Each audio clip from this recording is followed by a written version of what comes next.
DÜNYA is a not-for-profit organization based in Boston, Massachusetts. We have formed it towards the end of 2003, and since then we have been producing a number of concerts that have a focus in Turkish music, but we also include a lot of different world traditions in our concert productions. Wisdom and Turkish Humor was one of the larger productions we have managed to put together. In this production, we have had the pleasure of working with Mavi Dance Company and Pals Children's Chorus. The actual concert production had only very few rehearsals.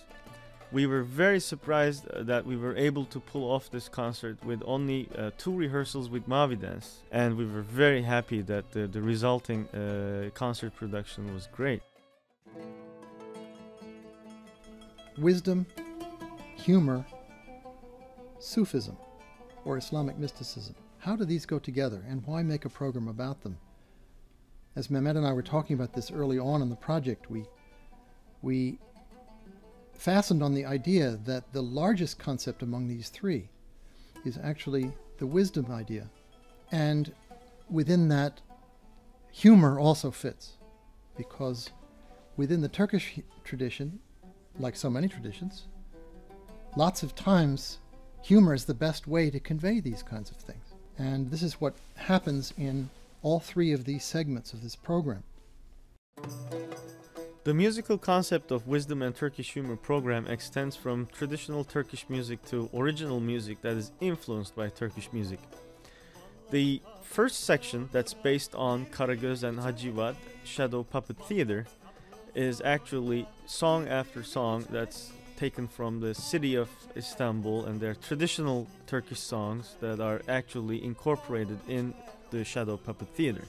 What we have done was to take them and arrange them slightly, very slightly, for our setup. And you will see in the first section that there's a lot of room left for improvisation, because we have tried to maintain the actual traditional scheme of the Shadow Puppet Theater as much as possible. And since we did not use any compositional procedures, there's a lot of room left for improvisation. What is happening in the shadow play? The shadow play is trying to, in many ways, solve a problem. It's saying, here we are in the huge city of Istanbul at the turn of the 20th century. Crowding into this city are so many different kinds of people coming from all over the Ottoman Empire and the rest of Europe. And they're all living together. And they all find each other ridiculous. And they all marry each other and pass each other on the street and flirt with each other.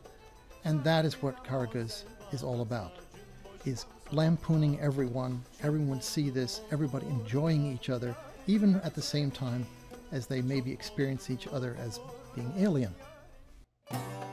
In the second section, that is based on Nasreddin Hoja, you will see that we have almost used the idea of not dance, but using almost like a silent movie. The music actually accompanies and tries to help the little theatrical play that's going on, and that's actually informative in a way. And so in one sense of the word, it is a bit like film music. And that's where our compositional procedures started taking play too. There's less of improvisation in section 2 compared to section 1, and there's more of composition that helps to glue those pieces together. In the second section, we have a Hoja, a religious teacher. What does he do? He's characterized as being the guy who always rides into town on a donkey backwards. This is clearly saying something about religious authority, about what it means to find the right way. And it's Hoja who helps the villagers come to terms with the problem of power. They have one of the great despots of all time, Tamerlane, who they have to deal with about a very silly problem of elephants in their town. How's that for a problem? And of course, Nasiruddin Hoja, with his sense of the absurd, helps them to solve that problem, and at least to come up with a solution, funny as it is, which the audience can participate in. The final section of the program which is based on the character of Keloğlan, is completely original music, and there's only one large improvisational section that's in the middle of the entire composition that is actually done by myself on the lute. And other than that, the entire piece is very carefully composed. Every single harmony and note is thought of very carefully, and therefore it doesn't leave any room for personal interpretation, really.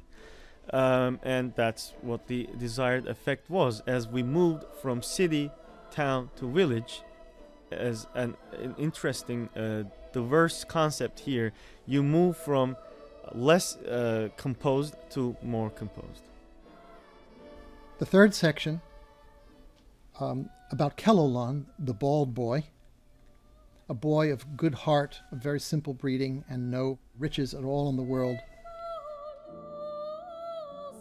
He applies the folk wisdom that enables him to use his good heart to help someone who has really been a kind of prodigal son, who has really messed up big time. And through the simplicity and straightforward good nature of this boy, that problem is rectified. In the end, what have we got with this program? We've got a sense of people finding their way in the world through very direct, very non-abstract kind of wisdom, always couched with humor and a little bit of absurdity to allow us to understand these principles a little better.